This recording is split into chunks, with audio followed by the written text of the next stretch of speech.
1986ஆம் ஆண்டு ராஜீவ் காந்தி பிரதமரா இருந்தபொழுது, மத்திய அரசு அலுவலகங்கள்ல தகவல் தொடர்பு இனி ஹிந்தி மொழியில தான் இருக்கணும் ஒரு அறிவிப்ப வெளியிட்டாங்க. அதனை வன்மையாக கண்டித்தார் கருணாநிதி. ஹிந்தி ஆதிக்க எதிர்ப்பு மாநாட்ட திமுக சார்புல தமிழ்நாடு முழுவதும் நடத்தினாங்க.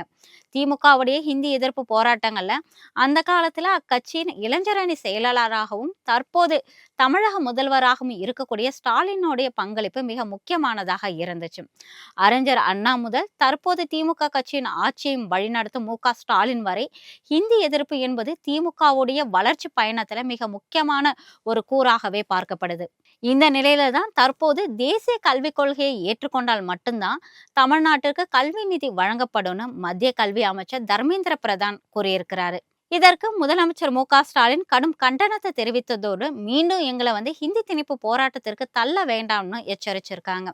மேலும் மத்திய அரசோடைய ஹிந்தி திணிப்பை கண்டித்து தமிழகத்துல மாணவர் அமைப்பினரும் ஆங்காங்கே போராட்டத்திலையும் ஈடுபட்டுட்டு வராங்க.